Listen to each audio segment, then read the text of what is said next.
Okay. And we are going to talk about community. Okay. So first, like with all of my guests, I'm gonna ask her about her background just so we can get a better perspective of where she's coming from when she answers the question. Okay, so Denisha, Yes. tell me how you grew up, who raised you, and just like your family dynamics. Mm. So I grew up in a mostly single mom household. My mom raised all of us up from when I was 7 up until sophomore year of high school. My dad decided to pop back in. Uh, and then even then it was on and off. I have 4 brothers, so 5 of us all together. Okay. And my family dynamic, I would say, is pretty dysfunctional.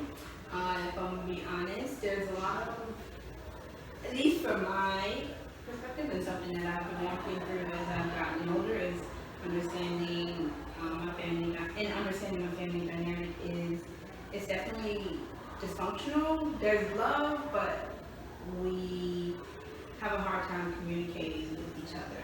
And I feel like as I was growing up, I wasn't super close to any of my brothers or my mom. She worked my entire life, and then when she did, was around more, especially when I got to high school, we butted heads a lot. So, yeah, my family has a lot of things left unsaid. And so whenever we come together, it can be hard sometimes. There's love. I love my family, but it can be hard sometimes. Yeah. So I was raised by a single mom. And where are you from? I'm from Chicago. I grew up in Chicago, Indiana. It was kind of like I would say mostly Indiana though, with lots of trips to the city to see family though. And like, were you privileged? No, we broke. Yeah, I grew up hella broke. Okay. My mom definitely got a lot of government assistance. Still gets government assistance. So yeah. Okay. So since you weren't super close with your family, where did you find your community from? Yeah, my community definitely came from my friends. I definitely have a very close chosen family. Even within high school, my friends were my chosen family. They are who I spent the majority of my time with. And I feel like that can be easily said for a lot of teenagers and like kids growing up. But I think mine was much more it was in a different way because You needed it more because you didn't have it at home. yeah, and it wasn't just like, oh, I'm gonna go hang out with my friends. It's like, I need to escape. I'm escaping from something. Yeah. My best friend's family felt like more of my own. I basically lived with them my junior and senior year. Oh my gosh. Shout out to the Gonzalez family. Yeah, definitely my friends were where I got my community. Okay. So you were with your friends majority of the time. Okay.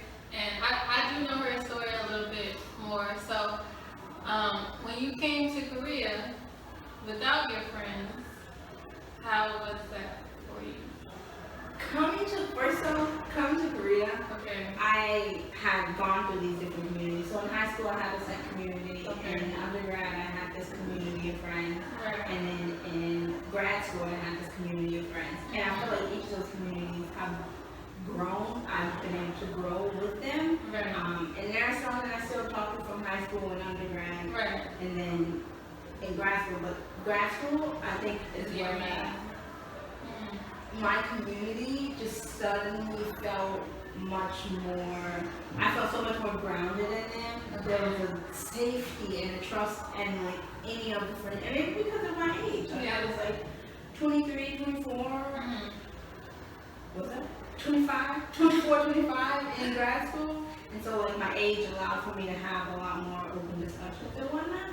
But the trust in that community was unlike any other. And when I tell you my community is a very strong, amazing, I might cry, beautiful women of color that coming to Korea, I knew I wasn't going to find that again. I had no hopes to find that again, but I did hope to find a community that I could at least thrive, if not just survive in Korea, and particularly the hope was with people of color. But you know, Korea brings all types of people from walks of life together. And it was a struggle. Oh my God, it was a struggle. But thank goodness I found you. Do you feel like you came here with an open mind, like In what sense? to get another community, or do you think you were still kind of tethered to your old community? I'm absolutely still tethered to my own community. I still talk to them every day. I have a streak with several of them on Snapchat. I don't plan to let go of them, but I was open to finding a community. Yeah. My friends are across the globe, so I can't go and hang out or be in their company. Take scheduling and time just to have a sit down full conversation with them. But I was very open to it when coming to Korea. And part of the reason why I chose Epic was because I knew that community was somewhat going to be built in. I'm coming with all these folks. There's got to be somebody that I'm going to connect to. And, initially. So, let me explain. So, what she's talking about is we came as teachers through a program called EPIC, English program in Korea. And that program allows you to come in with a bunch of other people who apply through the program. And you all go to the same orientation. And so you kind of are able to build a base community off of that, and the people, you already know who's living in your city. So that's what she's talking about. Yeah. And so with Epic, I knew some of that community was going to happen. And, initially I thought I did find that community. But as time goes on, I feel like in orientation we were all very much buddy. We're all dating, we're all hanging out all the time. Well, Daegu was actually kind of big, and some of us live on the outskirts of Daegu, and we don't all live down the street from each other like we did in the halls. And so that faded over time, and they have to be much more intentional in making connections and building community with folks. And so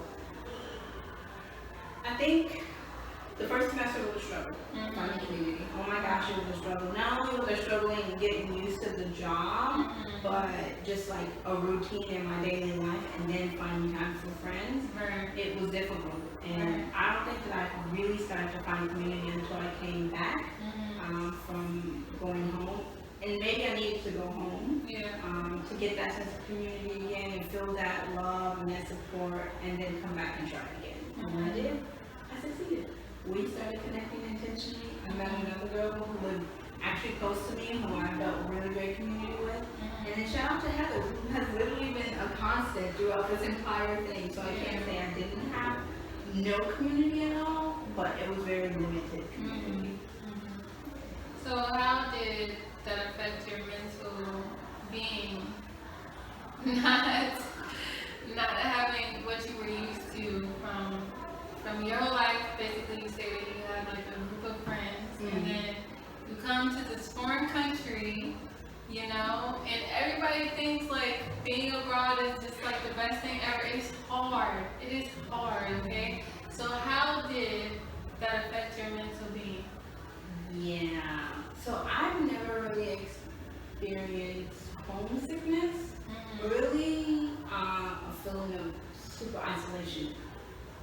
The only time I felt isolated was within my family, which is a whole nother conversation. That's a Yeah, that's a whole other conversation. And in homesickness, I was always running from home, and so that I never really felt, even when I went to college and undergrad, and then when I went to grad school, I didn't feel that. Holy shit! When I came to Korea, it was so difficult. I have never felt lonelier in my life, and I am a very likable person, but I just felt like I didn't really connect with anybody, and it was so lonely. Imani, I'm talking, I went a whole 2 weeks without physically speaking with folks, and I think what made it even more difficult and kind of just really, really start to fuck with your head is that yes, we're here teaching English, and that you assume that your co-teacher is going to, speak English well and, be a support for you, and they are in some way, but also their English is limited, and so I found myself not really speaking full English sentences, or even just like... So like very surface? Yeah, very surface, very surface, and it was hard. I couldn't talk to anybody. Right. I was just in my head all the time. It makes you start second guessing, moving across the world by yourself. Like, am I doing it? Am I supposed to be here? Right. Yeah, my mental health definitely took a toll. And then I have no shame. I'll go to a therapist in a minute. But then I have to think about it. Yeah, we get this healthcare with it, and like, we have access. But the access even within as a foreigner is limited, because then you have to try and find a therapist, but you don't know if they speak English. Right. You're going to be able to understand the context of it. So it was very difficult. Very, very, very difficult. You probably need to ask my friends in terms of where I was mentally, because they were getting daily sense of like just sadness. I can name it. I was really, really sad and lonely. Very sad and lonely. Yeah, so the transition to moving abroad really makes you grow. Like, it definitely makes you grow because you don't have what you're used to at all. And you're in a new country. Most people don't speak the same language as you. There's a whole new set of rules that you have to abide by, a whole new way they do things, and you have to become comfortable with relying on people, which me, I don't like relying on people. I like to do what I do, and so but it's like you have to become comfortable with that, and you have to know that it's okay to ask for help, and it's okay, and you're gonna have to reach out. So my story, I'm gonna say my story about community. So when I first came here, we came in the same group. However, she did live further away from me. So naturally, I started hanging out with people who were closer in proximity to where I lived. So I would say about the first half of my time in Korea was with those group of people, and there is nothing against those group of people, but they were just not my group of people, like they're great people. I don't have anything against them, but it just wasn't the right group for me.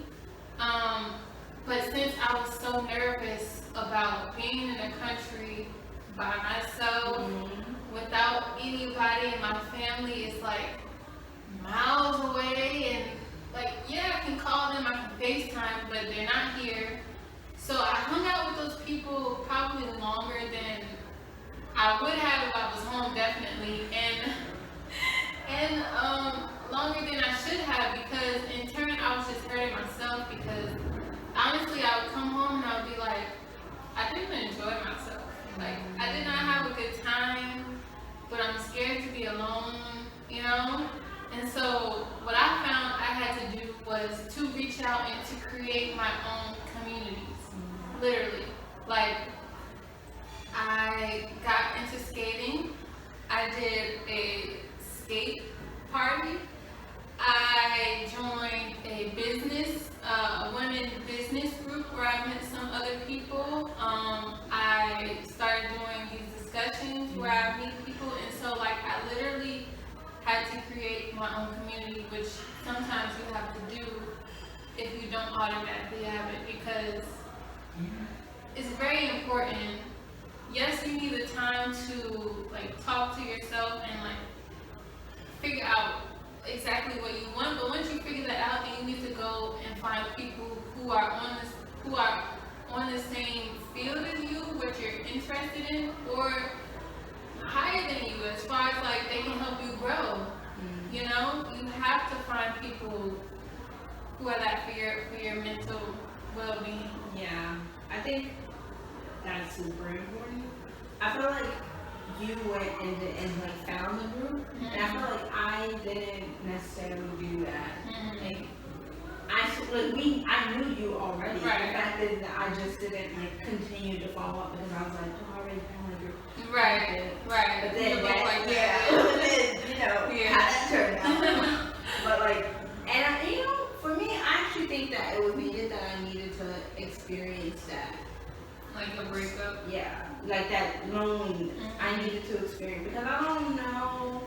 that I've ever really sat with myself to really, it was a time when I was really asking myself a lot of deep questions in terms of what I want, where I want to go in life, and who was Denisha. But it was needed for me. And then I go back out and like offer myself more to folks. Because now I have a deeper understanding of who I am. I know I'm okay with being alone. There's like a quote that I've had on my phone for a minute that's like, fall in love with solitude. Like, community is so important, and you have to be able to find that community within yourself. And I don't know that I ever allowed myself to do that until Korea. So it was a double-sided coin. Is that the question? Sword? Yeah. There it is. Double-sided sword.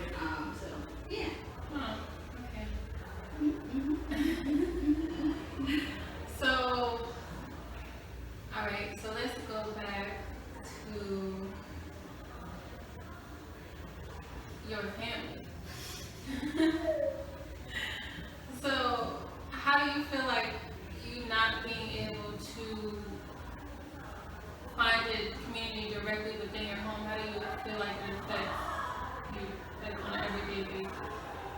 Oh, it makes me question so much. I think, and especially around my identity as being a Black woman, because there's an additional identity. I'm a Black queer woman, and so like, because I felt such like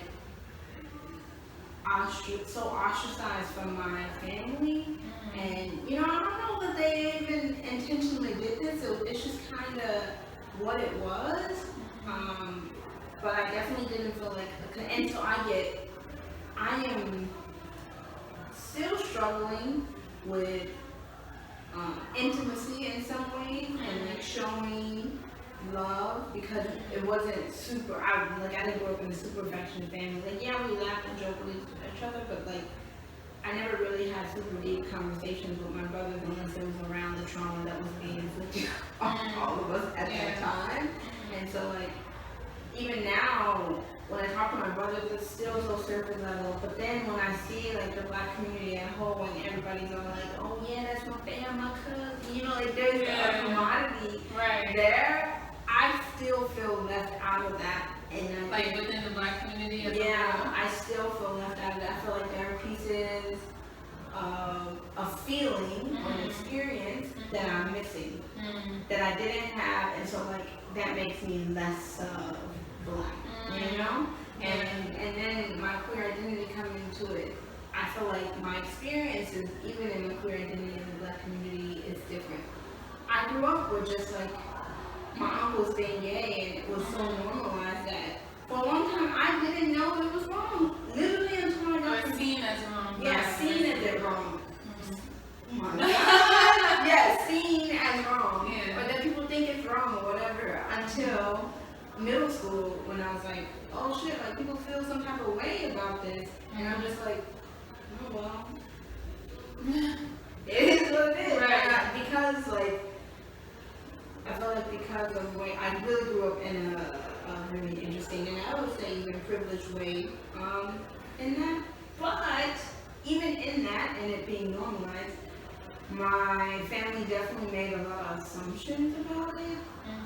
In a joking manner, but it was always in a joking manner, and it wasn't until I got literally into middle school that I started to like understand and realize and find little context in that. And even then, in middle school, you're not really thinking about it. Right. But my family, I feel like, I don't know, I compare my family a lot to other Black families, and I always feel like we're lacking in some sense. And maybe that's why it's still hard for me to connect with my brothers and my mom in some way, because maybe I'm still subconsciously judging them. It's not super subconscious if I'm literally voicing it right now. But listen, I'm working through it, so give me time. And so, yeah, it's interesting. Yeah. That's. I think something that you said was like, because you kind of already feel like you're supposed to be close to your family because they're your family, right? And so if you don't have that community, that can be super hard. And also, us being Black,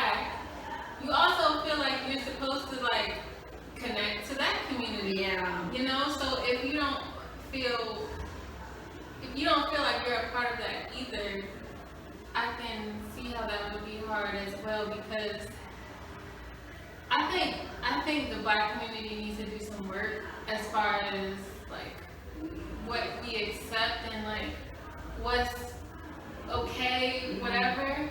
Because like honestly, we all got our own experiences, and you really can't tell nobody what they're doing is wrong.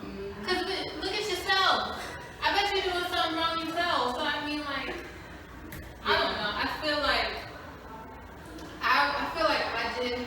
I was lucky in the fact that I kind of got to see both sides, where I kind of grew up like in a mixed environment, and I also had the experience of growing up or being in a very predominantly Black environment. Like my high school was mixed, and then when I went to college, I went to Norfolk State, and that was a very Black environment, and I was able. I mean, there's so many. We're so vast, right? Like there's so many types of Black people, like different things, and you know, do different things. So yeah, I was able to find my community, and I know if you went to an HBCU, you would be able to find your people, because it's like everybody comes together from all walks of life and like likes different things, and then you are able to see that, oh my God, we're so different. It's not just this one way of how Black people are, or how people expect Black people to be. So I feel like that was a good experience going to an HBCU. I feel like I probably needed to go to an HBCU, but I was terrified. If I could be accepted in my own family, shit, I would struggle. Yeah. I found myself slightly like afraid when I was in the present. I am so awkward, and still can be really awkward when it comes to interacting with Black folks, because I don't know. I feel like I still sometimes hold that one image of what it means to be Black, and I'm not unlearning this. It's been a process to unlearn that, because that's all I kind of knew. I also grew up in a mixed environment where it was like Black and brown folks, Latinx and Black. I was either with Latinx folks or I was with Black folks, and almost majority of the time, in some way, we were holding a Black essence, if I should say that. Like the environment was Blackified. Like the Latinx folks, you know. Everybody wants to be Black, I would say that.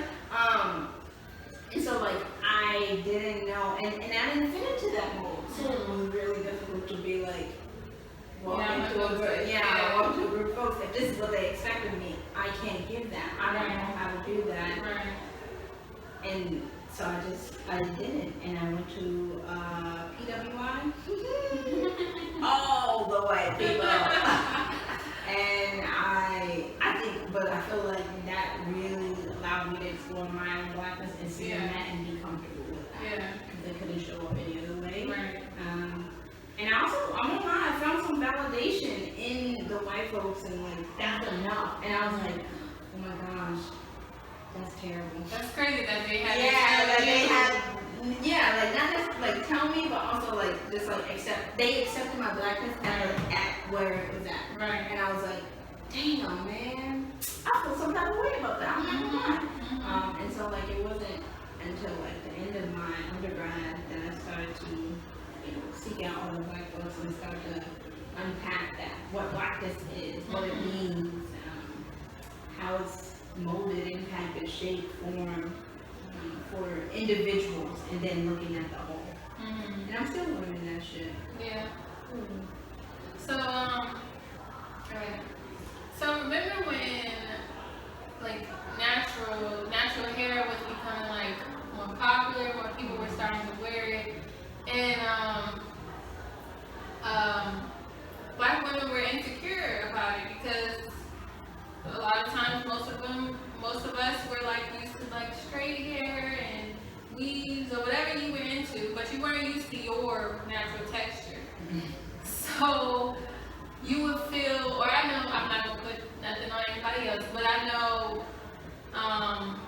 I knew of people who felt insecure with their own natural texture, but it would be so funny because white people would be like, oh my gosh, I love your hair, it's so nice. But we would be like, really? Really? This? But they love it, and it's so funny how other people can see the beauty in something natural, or something that's natural to you, but you know, you and yourself, you're so used to like another image, and I don't know what this has to do with community, but we were talking about like just validation, and so how you and yourself is almost has to be validated by somebody of another race for you to think it's okay. Like, that's crazy. Yeah, that's some internalized shit. Yeah. I'm not gonna lie, that I'm calling it. It's internalization of like seeking, and not necessarily almost consciously seeking, but like in some way we've been programmed to seek the approval of others. And when I say other, I mean white people, white people.